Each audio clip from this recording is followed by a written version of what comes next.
Hi, Colleen Chase with Signature Premier Properties here.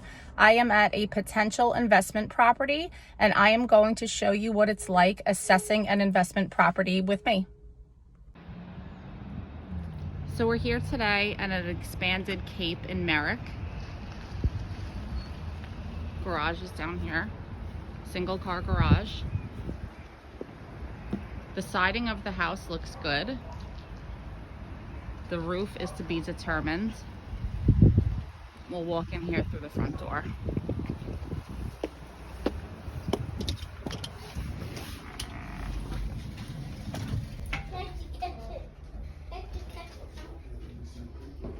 So you walk in here and there's a room on this side. And as I'm going to show you, there's a bedroom behind that wall. And you walk into the other side and you have what's right now a living room into a dining room. So what you need to do here is take this wall down all the way this way and into here. You're going to need a steel beam to reinforce it because it's a load-bearing wall. And then you'll have an open concept. Living room, dining room, and then into the kitchen. When you walk into the kitchen, this is the wall that I said to take down. So this is all going to be gone. You'll have a nice big kitchen, and the sink and the stove should all be at the back window. And you'll have all this room for counter space and for cabinets. There's enough room to put an island.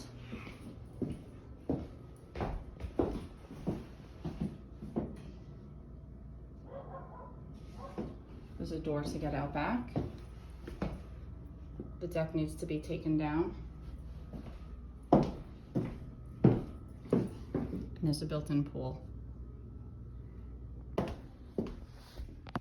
Still on the first floor, you go down into a hallway, and there's a full bath.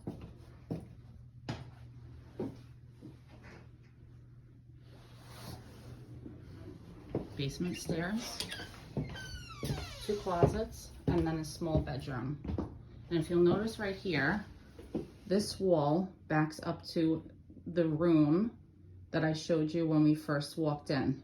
So what you need to do here is take down this wall and open it up to make this a, quote, in-law suite, and put another bathroom right there. So the plumbing will be there because the other bathroom is right behind it. And then you'll have a nice big first floor, quote, primary bathroom. Now we'll go down into the basement. You have a full finished basement down here. One side over here. The electrical panel needs to be upgraded. It's only 100 amps.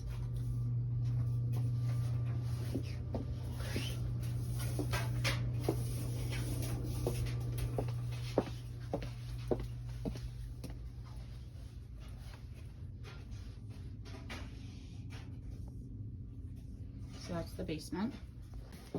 The floors on the first floor are hardwood, so these can all be finished. The rest of the house is an entire gut job.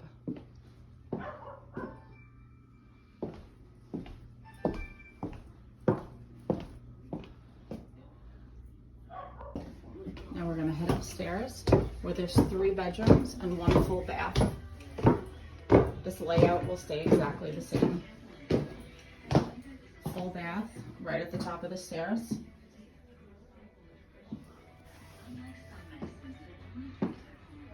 One large bedroom over here.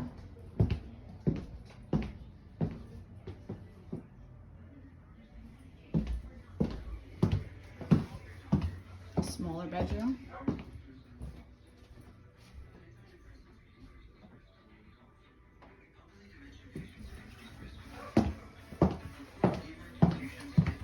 And this is the largest bedroom upstairs. These aren't all the serious side effects. There's a possibility to put a half bath right over there, or a full bath if there's enough room. And then this would be an official primary bedroom.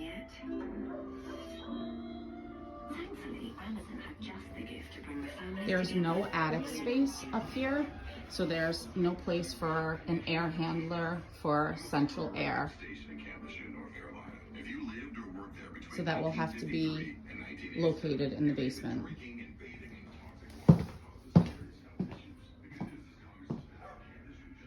And note, most of the windows need replacement.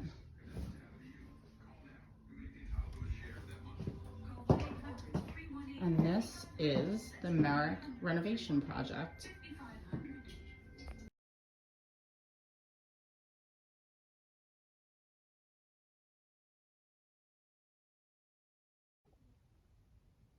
Now let's talk numbers. This is the most important part of working with investors. This is a packet I put together for investor buyers. Numbers are analyzed in multiple ways. The comps must be accurate in regards to radius and school district. The lot size must be similar, and the interior square footage should be similar. It is important to look at the date the house was listed and how quick it went under contract, what the original list price was compared to the sold price. I also break down the price per square foot for each house so that I can get an average of all comps and apply it to the subject property square footage. Once I have that number, I look at the overall average sold amount and see how close those two numbers are. We will look into that more when I show you the breakdown of all the numbers. I never just look at the highest sold comps. I like to comp conservatively and even take off 5% for potential market shifts. When I present a packet to investors for review, I make sure I am confident about the resale price. I don't promise the stars. I comp conservatively, and any profit over that is a bonus. Let's take a look at the conservative comps. So the subject property is a 4-bedroom, 2-bath. Lot size is about 6,500. Interior square footage is about 1,900. Has a full finished basement and an in-ground pool. Here are the conservative comps. There are 2 of them. The first is an expanded cape. It's 3 beds and 2 baths, which is not what the flip will be in the end, so it's smaller. The lot size is 6,000, which is similar. The interior square footage is 1,500, which is smaller. It was listed and under contract in a little over a month.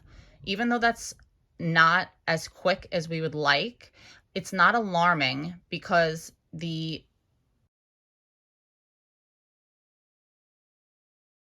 if you see compared to this one, this was listed backwards. So it was listed high and it went under contract a little under this. This was listed low and it went under contract much higher. The under contract prices are both what they actually sold for. And then you'll notice too, the price per square footage is noted for both houses.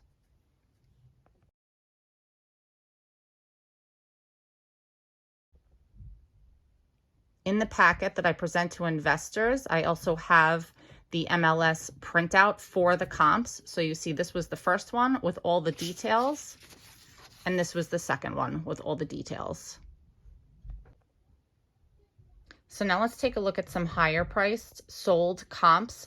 And I do believe that these are a little more accurate for what the finished product could sell for.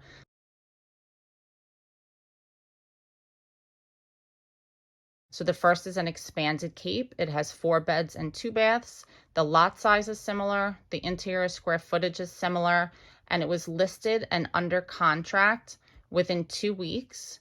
And you'll see how it was listed on the lower side and went under contract and sold for about $70,000 over asking. And the MLS printout to go along with that. The second property that we're going to look at has 4 beds and 3 baths, which is a little closer to what the finished product will be. The lot size is similar. However, the interior square footage is about 1,000 feet more. So this isn't the greatest comp, and that sold at $875. It did list and sell at the same price, and it only took 2 weeks to go under contract. And here we have that listing as well. I just wanted to point out also, you'll notice that there's only one expanded cape on here. We have a colonial, we have a ranch, and we have a farm ranch. That's because there wasn't enough expanded capes sold in the last 6 months with the bedroom and bath count of 4 and 3 or 4 and 4. So I had to expand the search to other styles of homes. So now we're up to this comp. It's a ranch, 5 beds and 3 baths. The lot size is a little bit bigger, but that's irrelevant because it's close enough. The interior square footage is about the same, and this one has no basement, and that is important because that adds a lot of value to a home. You'll notice that it was listed and under contract in 2 weeks, listed on the lower side, under contract and sold for $810. And this is the MLS printout to go along with that. Now we have the final comp, and I believe this comp is the most accurate out of all of the comps. So it's a farm ranch. It's 6 beds and 4 baths, which is bigger than what the final product will be. The lot size is slightly bigger. Again, that's irrelevant because it's close enough. The interior square footage is about 600 square feet more than what the subject property is, and it has a full finished basement. It was listed on the higher side. So it did not go under contract very quickly. It took about 2 months, but when the price was dropped, it did go under contract for $849. And this is the MLS printout with some pictures.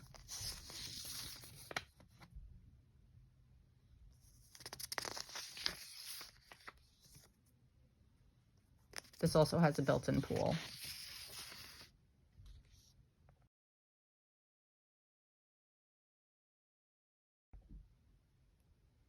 Now let's take a look at the breakdown. So the final product after flip will be 4 bedrooms and 3.5 baths, or 4 bedrooms and 4 baths. The average price per square foot of the sold comps was $432. So if you apply that to the subject property at 1,900 square feet, the resale price should be $820. So when you look at it a different way, when you do an average overall of the sold comps, it was, again, $820. So the fact that those two numbers are identical is important.